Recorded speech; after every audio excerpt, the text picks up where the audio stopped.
बलिया गोलीकांड में पुलिस ने तेज की जांच। धीरेन्द्र समेत सभी आरोपियों पर 75 हजार रुपए का इनाम घोषित।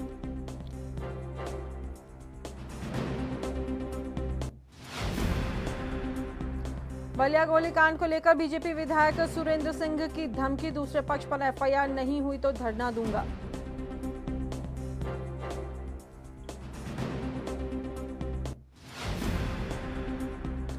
हाथरस पहुंची सीबीआई टीम। पीड़िता की मां और भाभी समेत परिवार से पूछताछ। कथित सामूहिक बलात्कार वाली जगह का किया निरीक्षण।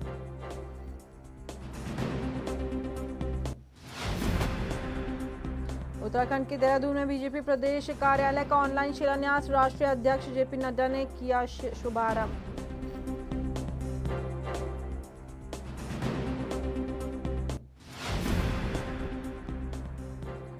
कंगना के खिलाफ मुंबई के बांद्रा कोर्ट ने दिया एफआईआर दर्ज करने का आदेश। बॉलीवुड के खिलाफ लगातार कमेंट का मामला।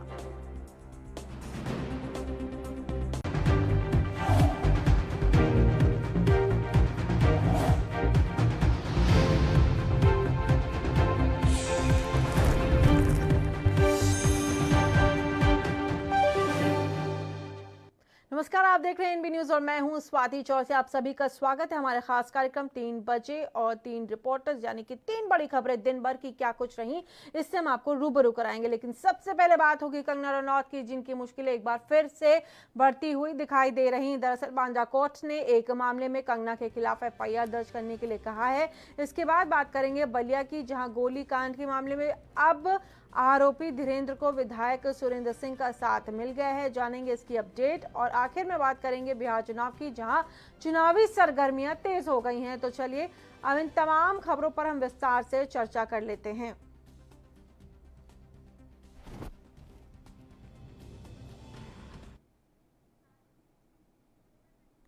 कंगना रनौत और महाराष्ट्र सरकार के बीच चला आ रहा गतिरोध तो अब कई दिनों से ठंडा पड़ा हुआ है, लेकिन दूसरी तरफ अब कंगना रनौत की मुश्किलें एक बार फिर से बढ़ती हुई नजर आ रही हैं। दरअसल मुंबई में बांद्रा कोर्ट ने बॉलीवुड अभिनेत्री कंगना रनौत के खिलाफ एक मामले में एफआईआर दर्ज करने के आदेश दिए हैं। बांद्रा कोर्ट में मुन्ना वराली और साहिल अशरफ सैयद ने याचिका दायर की है। दायर याचिका पर कोर्ट आदेश में कहा गया है कि कंगना रनौत लगातार बॉलीवुड को बदनाम करने की कोशिश कर रही। सोशल मीडिया प्लेटफॉर्म से लेकर टीवी तक हर जगह वो बॉलीवुड के खिलाफ बोल रही हैं। वो लगातार बॉलीवुड को नेपोटिज्म और फेवरेटिज्म का अड्डा बता रही। याचिका में आरोप लगाया गया है कि कंगना ने बॉलीवुड में हिंदू और मुस्लिम कलाकारों के बीच खाई पैदा की है। वो लगातार आपत्तिजनक ट्वीट कर रही हैं, जिससे न केवल धार्मिक भावनाएं आहत हुई हैं, बल्कि फिल्म इंडस्ट्री में कई लोग इससे आहत हैं। दरअसल इस मामले में बांद्रा पुलिस स्टेशन ने कंगना के खिलाफ संज्ञान लेने से मना कर दिया, जिसके बाद याचिकाकर्ता ने मामले में जांच के लिए कोर्ट का दरवाजा खटखटाया। कोर्ट ने कंगना रनौत के खिलाफ एफआईआर दर्ज करने के आदेश अब दे दिए हैं।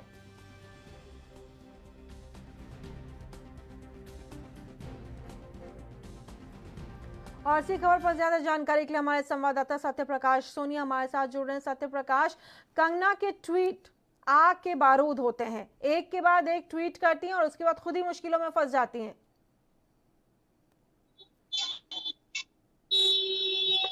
जी देखिए, मोहम्मद राहिल नाम के शख्स ने कंगना के खिलाफ मुंबई के बांद्रा कोर्ट में एक याचिका में साफ तौर पे बताया था कि कंगना रनौत अपने ट्वीट और टीवी इंटरव्यू के दौरान जो है हिंदू मुस्लिम के बीच में जो झगड़े लगाती हैं और इससे जो है आपसी सौहार्द बिगड़ने का आरोप लगाया था। इसको लेकर आज माननीय बांद्रा कोर्ट ने जो फैसला सुनाते हुए कंगना के ऊपर जो है धारा 156/3 के तहत मामला दर्ज करने की बात कही है। जी, हिंदू मुस्लिम कलाकारों को लेकर के कंगना ने एक ट्वीट किया है, जिसमें उन्होंने पीके फिल्म का एक पोस्टर दिखाया है, जिसमें भगवान शिव की प्रतिमा को टॉयलेट में हाथ धोते दिखाया गया है। कंगना ने कहा है, इस तरीके का उपहास आप हिंदू धर्म में तो कर लेते हैं, लेकिन किसी अन्य धर्म में करेंगे तो बर्दाश्त नहीं किया जाएगा। देखिए, कंगना रनौत लगातार अपने ट्वीट और जिस तरह से लगातार सोशल मीडिया पर एक्टिव रहती हैं। हालांकि सुशांत मामले को लेकर जिस तरह से ड्रग्स मामला आया था, उसको लेकर भी कंगना रनौत बॉलीवुड इंडस्ट्री में एक के बाद एक ट्वीट करती रही है। ऐसे में जब पूरा मामला जो है महाराष्ट्र सरकार को घेरने की बात आई, ऐसे में कंगना रनौत ने उनको भी नहीं छोड़ा, महाराष्ट्र सरकार को भी उन्होंने कई बार निशाना बनाया। ऐसे में जब किसान बिल पारित हुआ था उसको लेकर भी कंगना रनौत ने साफ तौर पर ट्वीट किया था। ट्वीट में साफ तौर पर उन्होंने ये कहा था, ये वही लोग विरोध कर रहे हैं जो उस दौरान सीएए का विरोध कर रहे थे। तो जाहिर तौर पर कंगना रनौत जो है किसानों को भी निशाना साधा है। इसी को लेकर जो है बांद्रा कोर्ट में याचिका दाखिल की गई, जिसमें आज कंगना रनौत के ऊपर मामला दर्ज करने की बात कही गई है। जी, जिस तरीके से आप ये जानकारी दे रहे हैं सत्य प्रकाश, लेकिन कंगना रनौत के इस तरीके के ट्वीट से फिल्म इंडस्ट्री में भी काफी लोग आहत हैं। उनका कहना है कि ये सौहार्द बिगाड़ने की बात कर रही हैं कंगना।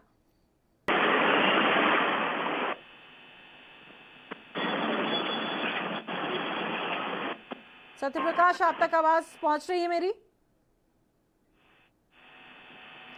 सत्य प्रकाश, आप मुझे सुन पा रहे हैं? जी जी जी। तो सत्य प्रकाश जिस तरीके से कंगना रनौत ने ट्वीट किया है पीके फिल्म को लेकर के, और बेवजह का ये ट्वीट कहा जा रहा है, इससे ये देखिए ये ट्वीट जो कंगना रनौत ने किया है, ये ट्वीट किया है कंगना रनौत ने, और तमाम इन चीज़ों पे वो लेकर के बोल रही हैं कि हिंदू रिलीजन है इसलिए पीसफुल है, हिंदू जो धर्म है वो पीसफुल है। लेकिन अगर जो तस्वीर को लेकर के उन्होंने ट्वीट किया है, इसको अगर आप किसी और कोई धर्म होता तो वो शायद इसको इतनी टॉलरेंस के साथ नहीं बर्दाश्त करता, यानी कि उसका वो असहिष्णुता उस धर्म में नहीं होती। इसको लेकर के बॉलीवुड में लोग इनसे कुछ हद तक खफा हैं, क्योंकि अब ये बात आ रही कि सौहार्द बिगाड़ने की बात है।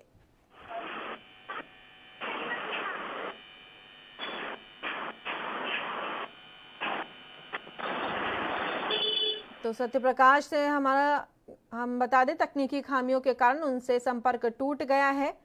और अब रुक करते हैं अगली खबर का। तो बलिया गोलीकांड में आरोपी के पक्ष में बीजेपी विधायक सुरेंद्र सिंह खुलकर सामने आ गए। शनिवार सुबह आरोपी धीरेन्द्र सिंह के परिवार की महिलाओं और बच्चों को लेकर के विधायक थाने पहुंच गए।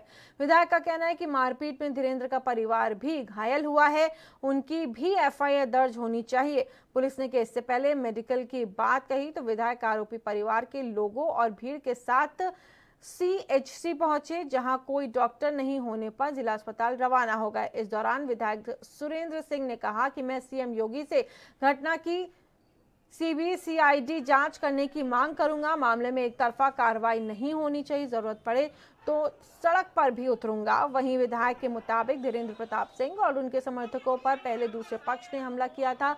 इससे पहले सुरेंद्र सिंह ने कहा था कि धीरेन्द्र प्रताप सिंह ने आत्मरक्षा में गोली चलाई थी। सुरेंद्र सिंह ने जिन घायलों का जिला अस्पताल में मेडिकल कराया था, उनमें से 2 को पुलिस ने गिरफ्तार कर लिया है। इधर बैरिया विधायक सुरेंद्र सिंह के बेटे ने भी योगी सरकार को चेतावनी दे दी है कि बेटे विद्याभूषण सिंह हजारी ने फेसबुक के जरिए कहा है कि योगी जी अब बर्दाश्त के बाहर हो रहा है, आपके शहर पर प्रशासन अत्याचार का अंत कर रहा है, मजबूर होकर के सड़क पर उतरेंगे। बता दें कि बलिया के रेवती थाना क्षेत्र के दुर्जनपुर गांव में 15 अक्टूबर को दोपहर बाद पुलिस और जिला प्रशासन के आला अधिकारियों की मौजूदगी में एक व्यक्ति की गोली मारकर हत्या कर दी गई थी। वारदात उस वक्त हुई जब कोटा की दुकान के लिए एसडीएम और सीओ की मौजूदगी में गांव में खुली बैठक चल रही थी। इस मामले का मुख्य आरोपी धीरेन्द्र प्रताप सिंह अभी तक फरार है। भाई मैं बहुत दुखी होकर के आज हॉस्पिटल में आया हूं। जो भी वहां घटना घटी है और जिसके द्वारा भी घटित हुई हो, मुझको उस पर टिप्पणी नहीं करना है। प्रशासन और न्यायालय जो करना होगा करेगा, लेकिन एक पक्षीय काम करना किसी भी दृष्टि से अच्छा नहीं होता है। और दूसरे एक पक्ष का तो एफआईआर हो गया, लोग पकड़े भी जा रहे हैं, पकड़ा जाना चाहिए। जो भी जो है उसमें मुलजिम है उनको गिरफ्तारी देना चाहिए, हाजिर भी हो जाना चाहिए। लेकिन दूसरा पक्ष जो है, उसकी बहन, मातारी और बेटी जो है पीड़ित होकर के लाठी डंडा खा करके, हाथ पैर तोड़वा करके, टूट करके जो बिलख रही हैं लोग। आप लोग आए हैं तो देख लीजिए, हॉस्पिटल में भी चले जाइए जरा, आप लोग उधर भी जाकर के देख लीजिए। माने 10-10 लोग जहां चोटिल हो गए हैं, तो क्या यह अपराध नहीं है? यदि यह अपराध है तो इसको भी अपराध की कोर्ट में मान करके प्राथमिकी दर्ज होनी चाहिए।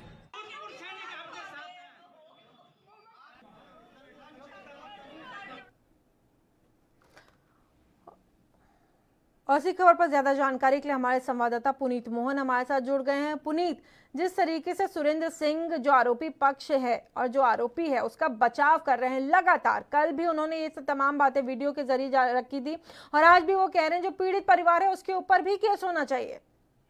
हाँ, देखिए सीधे तौर पे जिस तरीके से बलिया विधायक सुरेंद्र सिंह पीड़ित जो परिवार जो के FIR कराने की बात कर रहे हैं और कहीं ना कहीं आरोपी के पक्ष में अब खुलकर समर्थन में आ गए। कल उन्होंने मीडिया से भी यही बात करी थी, आज SP से मुलाकात करी है और लगातार आरोपी का समर्थन करने की वो बात कर रहे हैं। उनका कहना है कि प्रशासन आरोपी पक्ष के लोगों की बात नहीं सुन रहा है। अगर वो आत्मरक्षा में गोली न चलाता तो उसके परिवार की कई महिलाओं की वहां पर हत्या कर दी जाती। इसमें सीधे तौर पर प्रशासन की लापरवाही है, ऐसा विधायक सुरेंद्र सिंह आरोप लगा रहे हैं। और इससे पहले भी सुरेंद्र सिंह बड़बोलेपन को लेकर के चर्चा में रहे हैं, कभी कभी वो योगी सरकार पर ही सवाल उठाते हुए नजर आए। ऐसे में कहीं ना कहीं बीजेपी के विधायक के द्वारा एक अपराधी का समर्थन करना सीधे तौर पर कानून व्यवस्था पर एक बड़ा सवाल खड़ा हो रहा है, क्योंकि लगभग 2 दिन पूरे होने को है और अभी तक जो मुख्य अपराधी है वो पुलिस की गिरफ्त में नहीं है और दूसरी तरफ विधायक थाने जाकर के SP से मिलकर के उसकी पैरवी कर रहे हैं। जी, 10 टीमें लगी हुई हैं आरोपी को गिरफ्तार करने के लिए और अभी तक लेकिन यहाँ प्रशासन की भी ढिलाई दिखाई देती है।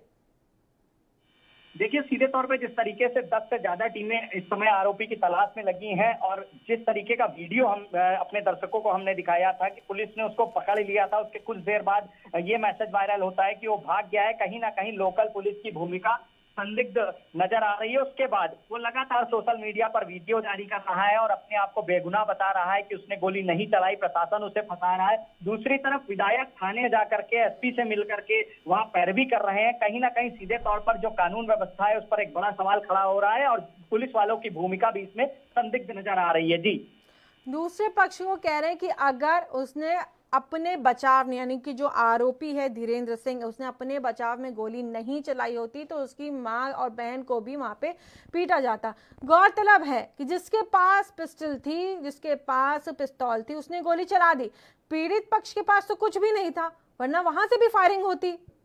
देखिए स्वाति, सीधे तौर पर इसमें CO और SDM की बहुत बड़ी लापरवाही है, क्योंकि कोटे को लेकर के एक भीड़ उमड़नी थी, कोटे को लेकर के वहां पंचायत होनी थी और CO और SDM को पूर्णतया पता था कि यहाँ पर सैकड़ों की संख्या में लोग आएंगे। ऐसे में असलहे सहित आदमी वहां पर आ रहा है। कानून व्यवस्था क्या है बलिया की, पुलिस की व्यवस्था क्या है, एक बड़ा सवालिया निशान खड़ा होता है। बताया जा रहा है कि जैसा कि आरोपी खुद कह रहा है कि उसने आत्मरक्षा में गोली चलाई, लेकिन पीड़ित पक्ष के पास किसी तरह की कोई बंदूक नहीं मौजूद थी, ना किसी तरह का कोई हथियार मौजूद था। कहीं ना कहीं धीरेन्द्र सिंह इससे पहले भी बलिया पुलिस पर दबाव बनाता हुआ नजर आया है। हर मामले में, ज्यादातर मामलों में धीरेन्द्र सिंह का नाम आता था कि वो थाने में पैरवी करता है और उसके ऊपर सीधे तौर पर सुरेंद्र सिंह विधायक हाथ रखे हुए हैं, जो आज खुल करके उसके लिए पैरवी कर रहे हैं।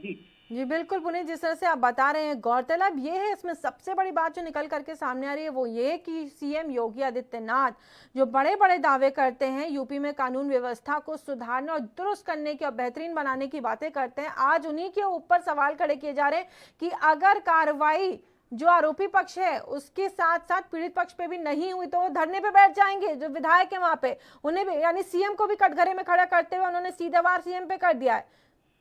देखिए स्वाति, जिस तरीके से मैंने आपको पहले बताया कि सुरेंद्र सिंह कई बार अपनी सरकार पर सवाल खड़े कर चुके हैं, जाति धर्म को लेकर के भी इनके कई बयान, कहीं आज फिर एक बार ये अपनी ही सरकार को कटघरे में खड़ा कर रहे हैं। यही नहीं, महिलाओं को लेकर के भी इन्होंने एक टिप्पणी करी थी जिसका वीडियो सोशल मीडिया पर काफी वायरल हुआ था और जिस तरीके से आरोपी पक्ष की खुल के पैरवी कर रहे हैं। योगी सरकार को एक सख्त एक्शन लेना चाहिए विधायक के ऊपर भी, क्योंकि जिस तरीके से अपराधी फरार है और पुलिस के काम में व्यवधान उत्पन्न कर रहे हैं, एक विधायक सीधे तौर पर यूपी बीजेपी को एक्शन लेना चाहिए, इनको भी कारण बताओ नोटिस जारी करना चाहिए और आरोपी को जल्द से जल्द गिरफ्तार करना चाहिए। जी बिल्कुल पुनीत, आप जिस तरीके से तमाम बातें आपने रखी कि आरोपी को जल्द से जल्द गिरफ्तार करना चाहिए और सुरेंद्र जो वहां के विधायक हैं उनसे भी जवाब लेना चाहिए, CM को उनसे पूछना चाहिए, उनके पास ये लिखित में कि जवाब दीजिए कि ऐसा आपने जो भी बातें आप बयान दिए हैं ये क्यों दिए हैं। यहाँ रुकेंगे एक छोटे से ब्रेक, बने रहिए इन न्यूज़ के साथ।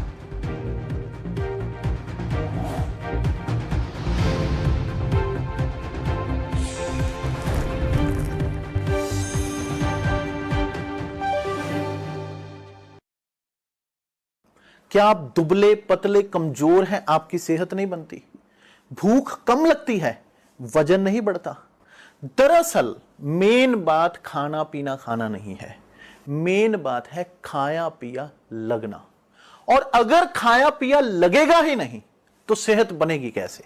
इसलिए हमारी संस्था सन्यासी आयुर्वेदा ने एक ऐसी दवा बनाई है जो कि आपके पाचन तंत्र को, आपके लीवर सिस्टम को ठीक करने का काम करती है, ताकि आप जो भी खाएं उसका पूरे का पूरा निचोड़ आपके शरीर को लगे, आपकी भूख बढ़े, खाया पिया सही से लगे, नया खून बने, हड्डियों में जान आए, वजन बढ़े, ताकत बढ़े, चेहरे पर नूर आए और आप मोटे तगड़े खूबसूरत पर्सनैलिटी के मालिक बन जाएं। यह दवा पूरी तरह से आयुर्वेदिक होती है। इसका शरीर पर कोई भी साइड इफेक्ट, कोई भी नुकसान या दुष्प्रभाव नहीं होता।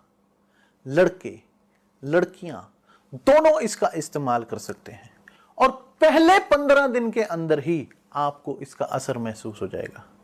सिर्फ 650 रुपए की पूरे 1 महीने की दवा होती है और आप इसे घर बैठे 01145454545 पर फोन करके दवा मंगवा सकते हैं।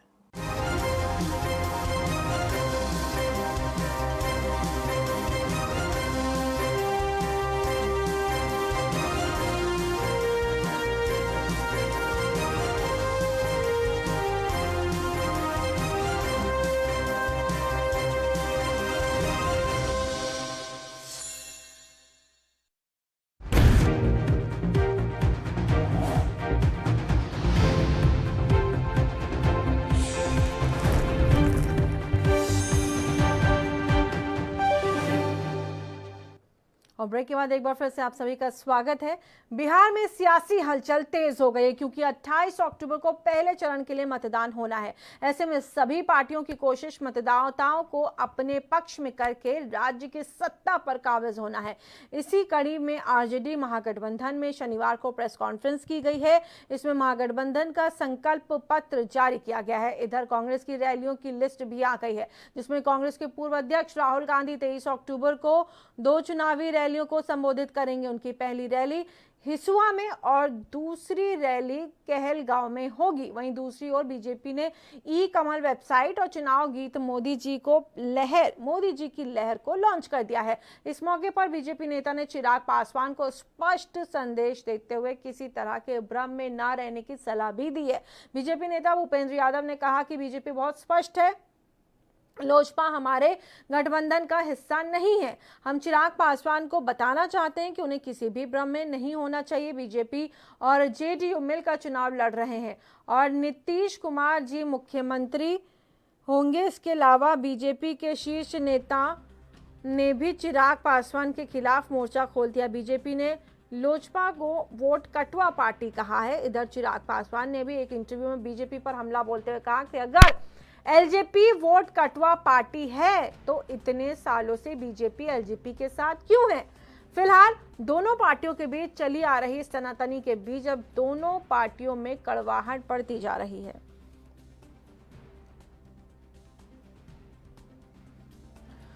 तो चिराग पासवान को वोट कटवा पार्टी, जो उनकी पार्टी है एलजेपी, उसको कहा है बीजेपी ने। हालांकि लेकिन चिराग पासवान हमेशा अपनी हर बयान में कहते आए हैं कि वो भले ही नीतीश सरकार को ना पसंद करते हो, नीतीश कुमार को ना पसंद करते हो, लेकिन वो बीजेपी के साथ हमेशा खड़े रहेंगे।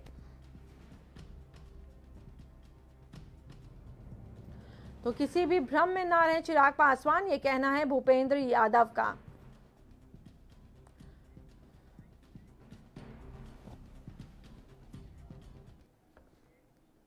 और इसी खबर पर ज्यादा जानकारी देने के लिए मिथिलेश हमारे साथ जुड़ गए हैं, हमारे संवाददाता। मिथिलेश, हालांकि बीजेपी बार बार ये कहती आ रही है कि एलजेपी, सबसे पहले तो इसी का जवाब दीजिए कि एलजेपी वोट कटवा पार्टी है, ये कहना है बीजेपी का। वहीं चिराग पासवान हमेशा साफ करते हैं कि वो बीजेपी के साथ खड़े हैं।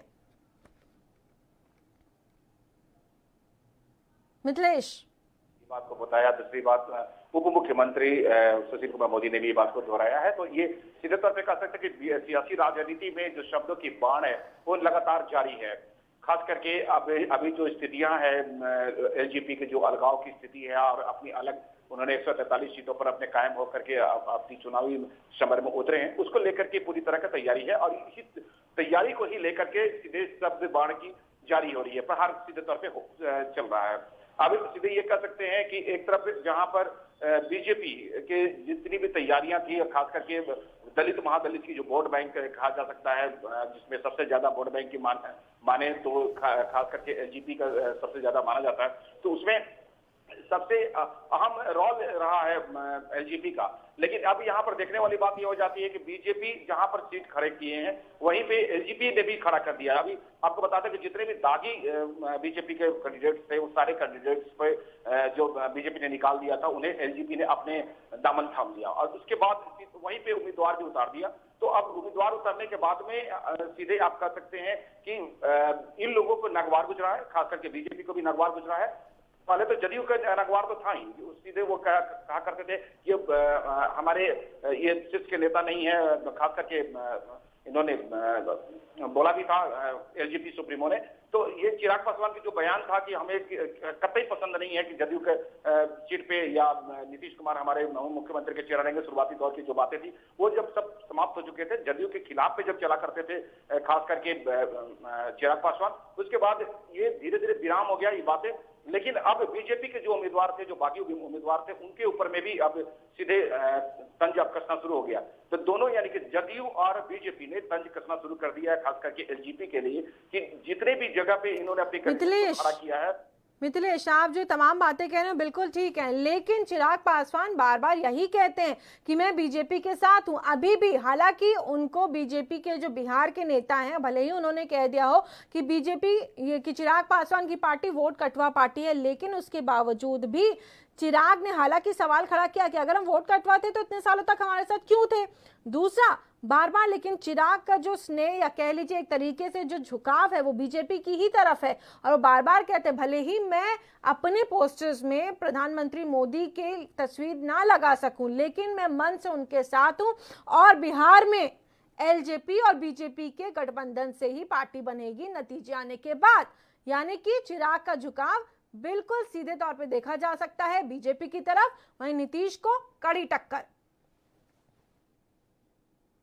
कर सकते हैं। यहाँ पे नीतीश कुमार के ही खिलाफ में ये सारे बागडोर होने की बातें कही जा रही है।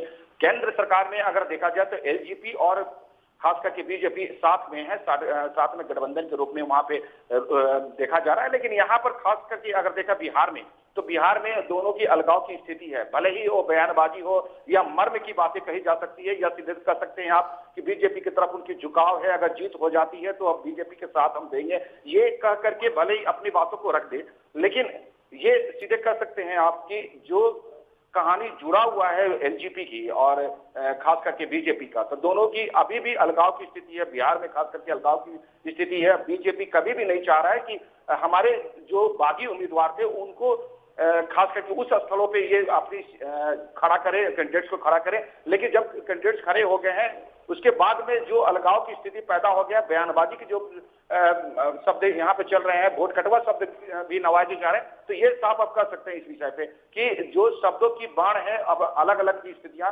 बनी हुई है। जी जिस तरीके से आप बता रहे हैं कि अलग अलग स्थितियां बनी हुई हैं, बार बार चिराग ये सारी बातें रख रहे हैं, लेकिन जब चिराग ये सारी चीजें कह रहे हैं तो बीजेपी के जो नेता हैं और साथ ही साथ उन्होंने तो साफ कर दिया कि चिराग से हमें कोई लेना देना नहीं है। क्यों, ऐसा क्या है चिराग को जो लगातार प्रधानमंत्री मोदी की तरफ झुका रहा है? क्यों चिराग खुद इंडिविजुअली जिसको कहते हैं, खुद अपनी पार्टी को क्यों नहीं सामने लेकर के आते और अपने बलबूते चुनाव लड़ते हैं? क्यों वो बार बार कहीं ना कहीं इससे स्पष्ट होता है कि पीएम मोदी का सहारा लेकर के, हल्का फुल्का सहारा लेकर के चुनाव जीतने की कोशिश? देखिए, यहाँ पर सीधे आप कह सकते हैं कि देश के सबसे शीर्ष और सबसे नायाब चेहरा माना गया है खास करके प्रधानमंत्री नरेंद्र मोदी का, और उनके चेहरे को लेकर के हर कोई अपने भुनाने में लगे हुए हैं। बीजेपी के सबसे शीर्ष नेता माने जाते हैं, और खास करके जब राजग की गठबंधन हुआ करता था उसमें एलजीपी का भी साथ हुआ करते थे, और एलजीपी भी उनके चेहरे को भुनाने में प्रयासरत रहा है। केंद्र में उनकी साथ रहा है, लेकिन बिहार की जो सूबे की जो सरकार है उसमें और खास करके बीजेपी के जो गठबंधन है उसमें आपका एलजीपी का नहीं होना। लेकिन एलजीपी के जो नेतृत्व है यानी कि खास करके चिराग पासवान, ये कभी भी नहीं चाहते कि हमारा उनकी साथ टूटे।